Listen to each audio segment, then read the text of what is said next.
Mummies of the North, based on the book God's Frozen Children by Harold McCraken.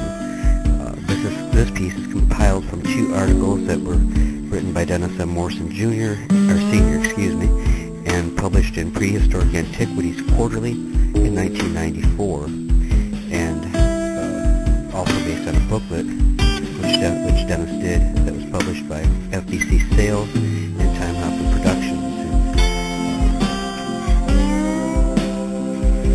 This tale of frozen mummies in the mysterious Aleutian Islands had a rather unlikely beginning for me. I was searching through a musty bookshop in Alpena, Michigan for items pertaining to Indian history in Michigan. This particular shop had provided some fine volumes for my library. I was dressed, I remember, rather shabbily, cut-off jeans and a red t-shirt that was battered up and saw better days, but I was still roasted. The summer of 1989 was indeed a hot one in northeast Michigan. Wiping the sweat from my forehead, I caught sight of a volume, which sounded very good to me on this very hot day. The book was titled God's Frozen Children, and as I read the dust jacket, I realized that I was holding a real treasure. Then as I opened the book, I was confronted with what a special volume this truly was. There, glued on the inside of the front cover, was a swatch of woven cloth cut from one of the mummies that the author had found in the Aleutian Islands. Beneath it was the following autograph and inscription: "To Bud Wyer, one of the best companions with whom it has been my good fortune to travel. With the sincere esteem of Harold McCraken, February 24th, 1931. The book was about Harold McCraken's travels in Alaska and the Aleutian Islands in search of prehistoric mummies that had been left behind and forgotten in time. Not the typical area one would think of when searching for mummies. Usually you think of an arid, dry place like Egypt, of course. His adventures and subsequent discoveries took place in the mid to late 1920s.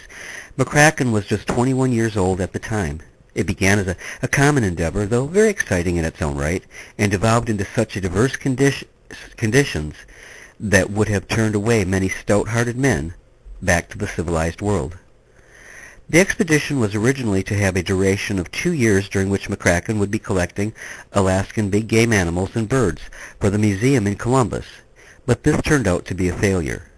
McCraken remarked in his book, "With a long string of pack horses and several guides, I had pushed my way far back through the St. Elias Alps along the interior of the great Malacina Glacier.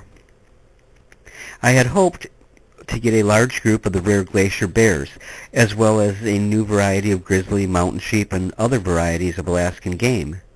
Then during the summer months, my itinerary called for a conquest of the unscaled summit of Mount Logan, second highest peak on the American continent, just over the boundary in the Yukon Territory."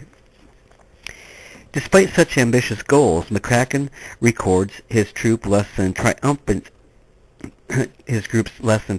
entry into McCarthy. He wrote, "At the end of summer, my outfit came staggering back into the little settlement of McCarthy, close to the famous Connecticut copper mines. Our horses were bony and hungry-looking. Their backs and withers were rubbed raw by the pack saddles. Their legs were cut and barked from struggling over the heaps and hills of knife-edged rocks in the Malaspina's unholy moraines, and 2 of them had been left behind in the mountains. Our own bodies were weary from battling the steep rocky passes where we had to pick up our own trail, and the treacherous glacier torrents with their burden of silt and dangerous pockets of quicksand. Our clothing was in tatters, and I had to lead the bedraggled procession in through the back door of the settlement, past the infamous row of houses on the next creek, with a pair of flaming red flannel underwear drawers as the most intact and conspicuous part of my garb. What was left of my last pair of pants was little more than some tatters hanging to my heavy leather belt." Already a little more than down on his luck, it is hard to imagine how things could have gotten much worse, but they did. In dire need of funds to continue his expedition, which to this point had produced only 1 rather scrawny grizzly and 4 summer-killed sheep, Mr. McCraken cabled the museum bearing the financial burden and asked them for much-needed cash. Harold McCraken got a kick in the teeth, so to speak, as he reported that the return cable read, "No specimens, no more money. You're a bum explorer, and go to blank." But the intrepid explorer was determined not to go home a failure. Pride would not permit this. It was as a last resort that outside an Alaskan metropolis he got a job as a hand on the SS Dora, which was known locally and lovingly as the Dirty Dora. This was a freighter that periodically carried mail between Seward and Unalaska. It was during his tenure on board this boat that Harold McCraken first heard rumors of and became obsessed by stories of frozen prehistoric mummies. But McCraken tells it best. My obnoxious evening work had been finished. Black Tom, the czar of the Dirty Dora's smelly gallery, had gone to his bunk in a smelly forecastle. With my mackinaw turned up around my neck, I slipped along the little ship's deck toward the bow. The night was impenetrably black, and an icy wind hissed and moaned incessantly through the creaking rigging. Somewhere to the north, I had no idea how far, lay the treacherous Alaskan coast. To the south stretched thousands of miles of unobstructed, stormy Pacific. It was rough. The little packet rolled and wallowed in the big swells, but the air was fresh and sweet, and my lungs choked with greasy odors of the galley. I damned this country, and I damned the lure of adventure which had enticed me into such a forsaken land. It was on this night, as the treacherous Arctic winds howled ferociously, that McCraken heard of the mummies for the first time. The skipper of the Dirty Dora was already fast asleep for the night, but McCraken made his way to the pilot house, where he took up conversation with the first mate. As the hours wore on, and many topics had been exhausted, the mate said, "You're interested in all them scientific things, huh? Ever hear of the mummies? The old natives tell about that's supposed to be hidden in the sacred caves out on the islands of the Four Mountains." "Human mummies?" McCraken queried. "Yeah, real people, chiefs, or famous whalers, hunters, so say they, fixed up just like the ones they get in Egypt, though not as fancy." McCraken became obsessed with the stories of the frozen mummies, and he found time nearly every night to talk with the first mate about them. One thing remained a constant throughout the mate's stories. The island of the Four Mountains was the only place that they put the mummies. The mate left him with a warning of sorts. That's why there ain't a living soul that'll stay on them islands even today. It's a mighty dangerous thing for anyone to go looking for them mummies. They're sort of like gods to the natives, got some sort of supernatural power about them. The old Aleut medicine men say that anybody that goes into those caves will have the worst kind of bad luck the rest of the days of their lives, and anybody that molests them or takes them away is sure to die in a very short time. There's just one white man that I know who has ever took any of the Aleut mummies out of the caves. He was a Swede trader out of the islands that found a couple of them and started in his little schooner with a lot of other Alaskan stuff to sell at the Frisco Fair. He never got there with the mummies or his boat, and he was never heard from afterwards. Well, in time, between Harold McCraken hearing the first rumor of the mummies and his actual discovery, a great deal transpired for him. He had secured funding once more and set out on an expedition to collect Alaskan game, which he did with great success. As he revealed in his journal, one by one my dreams and desires of adventure and accomplishment in the North had been realized. But there still remained that paramount quest to be achieved, the discovery of the traditional Stone Age mummies of the stormy Aleutian Islands. McCraken had over the years formulated theories and plans to go after these mummies. He felt that there might be a connection between them and early migration into the New World. His interest was fired more by every little morsel of information, of folklore, that happened to come his way. It seemed odd to McCraken that people as primitive as the Aleutians would have the knowledge of mummification. Excellent accounts exist of what level the Aleut culture had attained when first contact was made by the whites. Andrian Tolstike visited the island in 1760 and wrote, "The Aleuts live in holes dug in the earth in which they make no fires even in winter. Their clothes are made like shirts of the skins of guillemots and puffins. They catch cod and turbot with bone hooks and eat them raw. In the severest of weather they make no addition to their usual clothing. In order to warm themselves in the winter, when it is very cold, they burn heaps of grass over which they stand to catch the heat under their clothing. And whenever they pass the night at a distance from home, they dig a hole in the earth and lay themselves down in it, covered only with their clothes or mats of plaited grass. They are without the least appearance of decency, and seem but few degrees removed from brutes. Mr. McCraken found that rumors abounded with the natives concerning the prehistoric mummies. According to traditions learned bit by bit, he discovered that famous tojas, or whale hunters, as well as illustrious chieftains, were supposed to have been mummified by the ancient Aleuts. Their bodies were said to have been dressed in all of their primitive finery, wrapped in soft skin of pup seals or sea otters, and then cached away in a secret burial cave. I personally am frequently amazed at the similarities of burial customs among the peoples. The following from Harold McCraken's book is similar to burial customs throughout the New World. He wrote, "The greatest subordinate hunters of their village were sometimes put to death, mummified, and placed in the same cave along with their harpoons and other weapons in order that they might serve as grave escort bodyguards for their leader in the spirit world. And the best seamstress were similarly sent along with the paraphernalia necessary to attend to household wants." Local tradition held that the spirits of the deceased were supposed to leave their hard-dried bodies and fly out to sea to pursue the ponderous whale and phantom thrilling chase, and then return to dance and feast around the entrance of the cave until daylight would send them back to rest in their mummified mortal forms. McCraken and his entourage were constantly being warned of the occult consequences of the quest. He remarked concerning this, "The stories fascinated me. Here was a quest that not only had great scientific value in its accomplishment, but was savored with adventurous allurements, and I determined that someday, if the mummies really existed, I was going to put to a test the ominous warnings of these wrinkled old patriarchs of the stormiest of all parts of the earth, and sail away from the islands of the Four Mountains with some of their sacred tojas." McCraken was very much aware of the low state of culture that the Aleuts had attained by the time they were first discovered by whites. To him, it seemed almost beyond reason that such people had attained any knowledge of human mummification, though he had faith they did.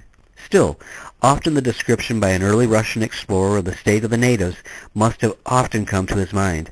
They were described as savages who dwell in large caves from 40 to 80 yards long, from 6 to 8 feet broad, and 4 or 5 feet high. Although no fires are ever made in these caves, both sexes sit naked. They feed upon the flesh of all sorts of sea animals and generally eat it raw. Marriage ceremonies are unknown, and each man takes as many wives as he can maintain. These women and their children are not infrequently bartered in exchange for commodities. Often a bladder of fat is the price. When they want to glue their bow and arrows to the shafts, they strike their nose until it bleeds and use the blood as glue. An even more unflattering description of the ancient people I have never heard or never read. The expedition became known as the Stoll-McCraken Siberian Arctic Expedition of the American Museum of Natural History. It was organized by that institution and Mr. Charles H. Stoll, a sportsman from New York City. The accomplishments desired of this expedition was quite diversified. Besides attempting to find prehistoric mummies, there were ancient village sites along the Bering Sea coast that needed to be excavated. The expedition was well fitted out, consisting primarily of McCraken, Mr. and Mrs. Stoll, who accompanied the expedition to collect many of the larger animals, and H. Anderson, curator of mammals, Dr. Edward M. Wire, Jr., archaeology and anthropology, and F.L. Jocks, and many others. Not being a world traveler, I cannot say how drastically the Alaskan coast and Aleutian Islands have changed since McCraken's day. When his expedition was on hand, he recorded that along the shores of practically every bay on the Alaska Peninsula and the Aleutian Islands were to be found the mute evidences of extensive prehistoric occupations. McCraken interestingly describes one such site, in fact the first for his expedition. He wrote, "For the first excavation I had chosen a site of an ancient village of unusual outward promise and peculiarly interesting location. It was one that I had visited some 5 years previously when accompanying a fur trader who went there regularly to bathe in the hot springs, which bubbled and steamed incessantly in its very center, and this was also thought to be a cure for rheumatism. Both white men and natives came from miles around throughout the summer and winter to bask in the medicinal waters.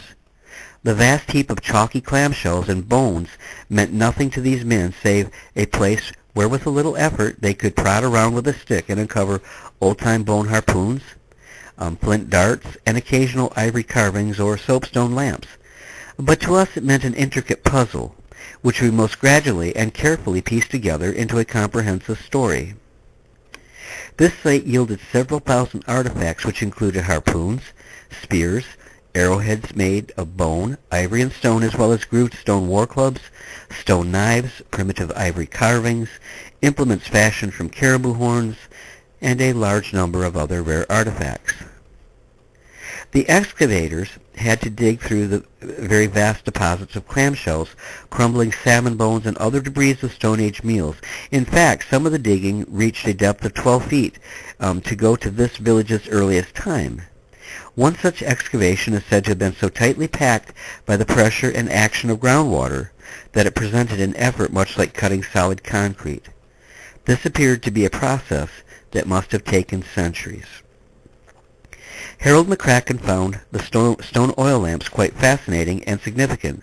They were common and yet very important to the way of life among these primitives. He recorded that they were found in the upper strata and thus had been relative newcomers on the scene. The stone lamp was a great stride forward in their culture, as it brought not only light, but also heat, and a means of cooking in their underground dwellings. McCraken was so impressed by the Alutian advent of the lamp that he felt it was even more important to them than the gas engine or electricity was to our own culture. I realize that all of this is slightly removed from the subject of frozen mummies of the North. Nonetheless, the culture that produced these amazing relics is indeed the culture that we are looking at. Their lifestyle was crudely interesting, and it is fascinating to examine along with the mummies. The habitation of these people, as can be imagined, was made up of what was on hand. McCraken gave the following description. Their habitations were nothing more than underground burrows, reinforced with the ribs of whales or driftwood and covered with some grass and earth. Over a crude hole in the ground, they simply erected a crude frame of whale ribs and driftwood. They covered this with tundra grass and heaped over the whole thing and called it home. Bare of all furnishings save the hides of wild animals they killed with crude spears and arrows, and without any artificial heat save for their oil lamps, even in the dead of winter these dwellings were little advanced over the dens of bears and foxes, and the people themselves were hardly more advanced over the wild creatures. Evidence showed that oil grease from the seals, whales, and bears, which they killed, was used for fuel in their small saucer-shaped lamps. The wicks were made from moss. The method for the natives heating themselves was observed by McCraken and team. He reported that the oil lamps were filled with oil and then lit and placed on the ground. The native man or woman would then squat down over it while arranging their long skirt-like garment so the hem would lie snugly on the ground, forming a sort of tent in which the crude furnace would warm their naked body. Interestingly, not a single pot shard was found during any of the excavations conducted. This led the party to believe that their food had been eaten raw or that it was cooked on a stick over an open fire. 11 years had gone into McCraken gathering bits of information about the mummies and planning this expedition. Every indication led him to believe that if the mummies were to be found, it would be on the island of the Four Mountains.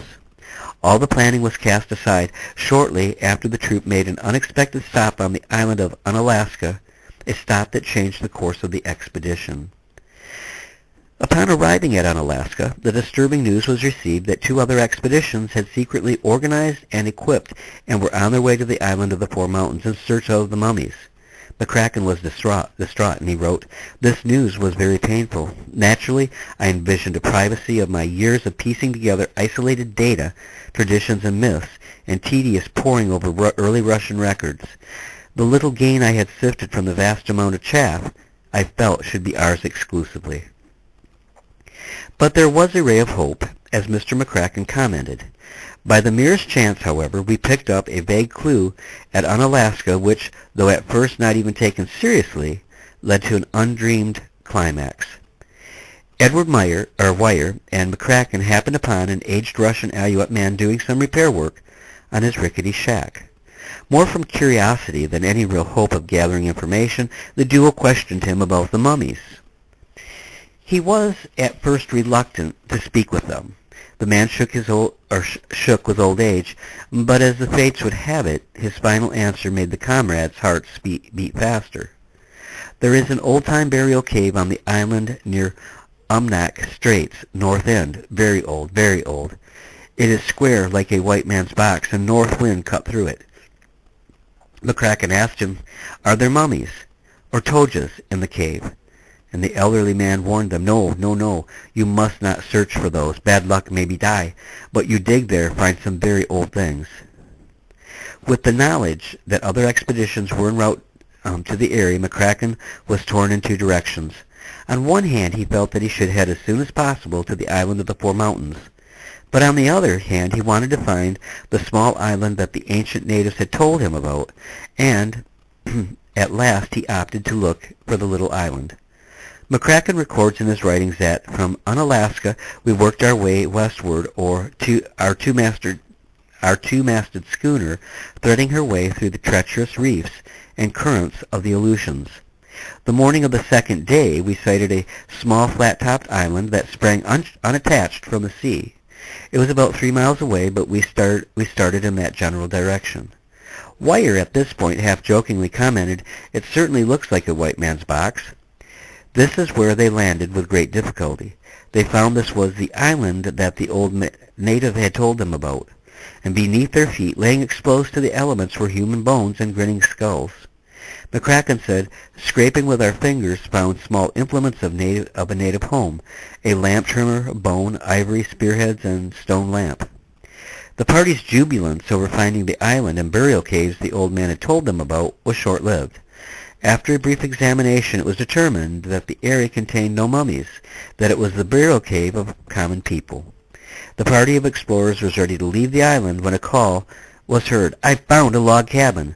And McCraken could probably not find the words to convey the excitement he felt as he sat down and peered into the hole his partner had dug. It is a feeling we have all had to one degree or another as we have been on the verge of making a discovery in the field. He remarked in his book, "My heart gave a sudden jump. I could plainly see a row of aged, rotted logs, and the manner in which they were closely fitted together assured me immediately that they had been carefully placed there by human hands a long time ago." We started excitedly digging the earth away, and as the earth was feverishly dug away and pushed over the cliff, we had gradually uncovered the end of a well-built structure about 9 feet wide. The top of the structure had been made of split logs that were fairly uniform in size. They were laid close together under about 2 feet of earth and sod. As they pried up the top layer of logs, they found that underneath was a badly rotted grass mat. It became more and more evident that the excavators, by the amount of wood used, that this must have been of great importance. Wood was a rare commodity, and for this much to be designated to one project was indeed rare. Underneath the top layer of logs, the party found many layers of coarsely woven grass matting, between which was an occasional layer of tanned sealskins.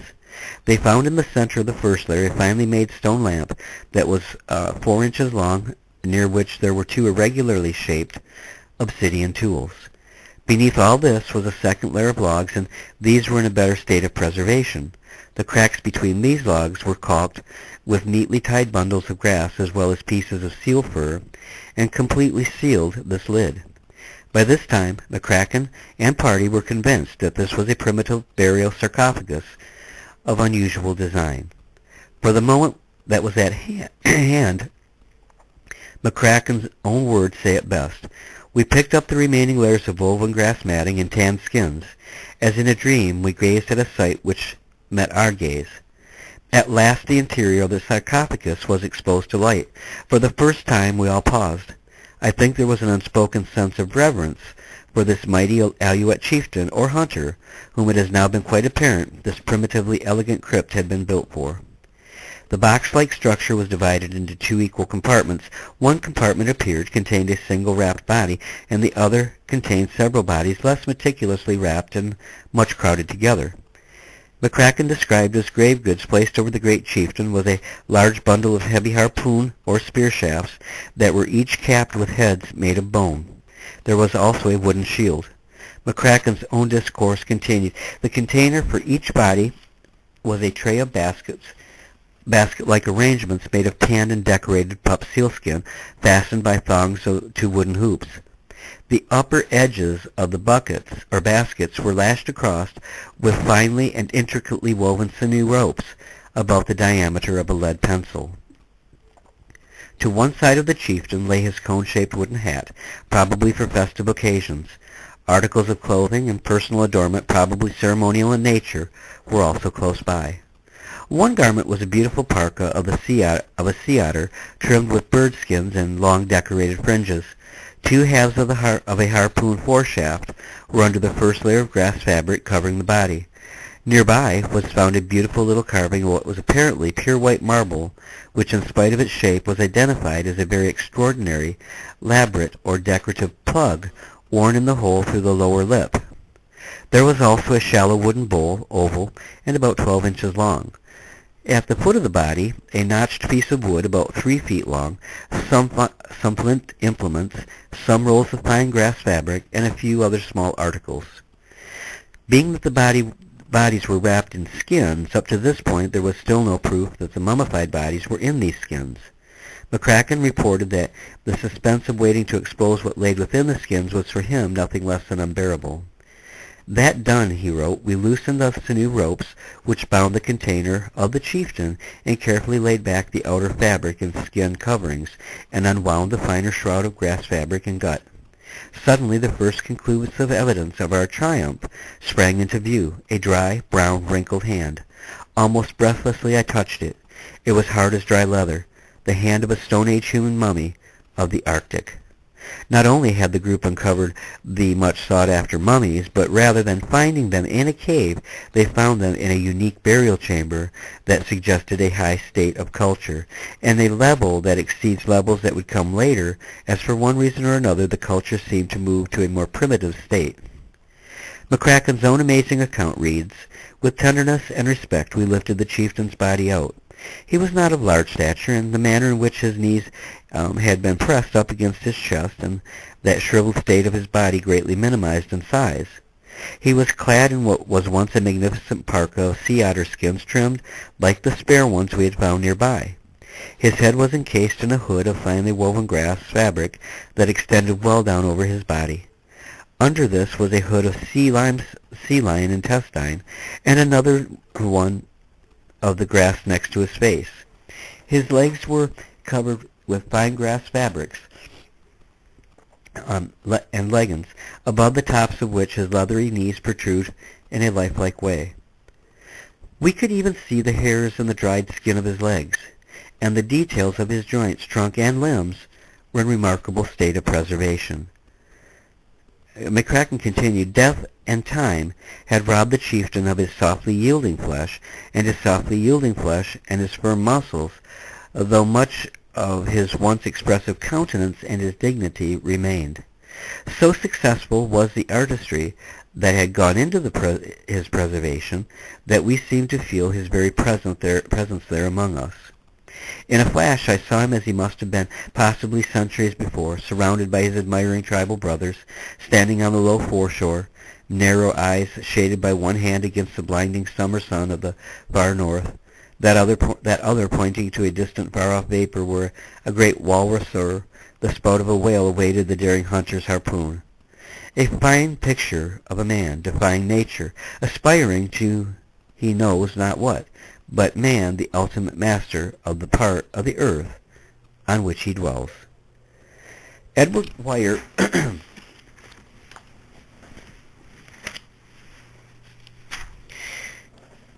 Edward Wire had himself worked on excavation in the Valley of the Kings in Egypt.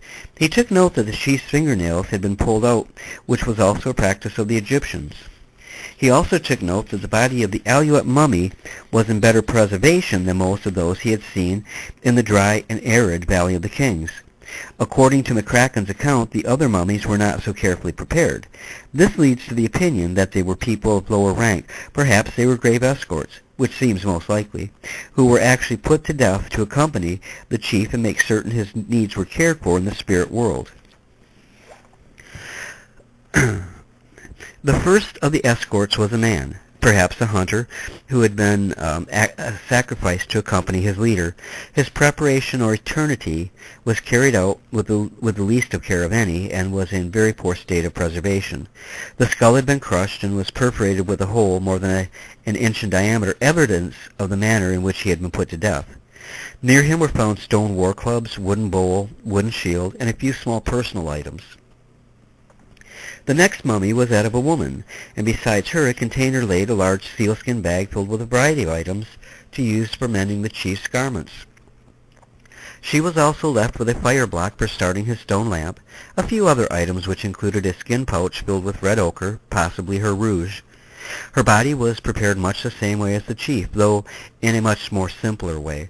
A grass matting of moderate coarseness was spread over the mummy bundle and its loop frame. Her body was laid out on a sheet of coarsely woven grass fabric, which in texture corresponded to the wrappings of the chief, though less fine. McCraken noted that the body itself was clothed in garments woven of grass. There were no sea otter or birdskin parkas to bedeck this ancient lady, which tends to indicate that she was a servant rather than the chief's wife. Her close proximity to the other man also supports this theory. Her head is said to have been in an excellent state of preservation, and the straight black hair covered the larger part of the skull in a very natural manner. Interestingly is the fact that from her nose hung a sinew string on which hung 6 beads. These beads were later identified as being made of Korean amber. Laid to rest near the female was a small coffin that contained a child 3 to 4 years of age. The last mummy found in a sealskin sack near the head of the woman. It was the mummified body of a baby, probably no more than 8 months old. McCraken must have felt very fulfilled at that moment upon that precariously high cliff. There before him was the payoff for 11 years of struggling hardship. Though the task was by no means complete, the relics needed to be gotten safely to the schooner and then back to the Institute. Still for him, the most exciting moment had very likely passed. And as for me, reading God's Frozen Children was like a wonderful hop back through time. It is an account of high adventure, some of which I have tried to relate to you in this video. His accounts of hunting the Kodiak bear are no less than hair-raising, but those shall be saved for another time.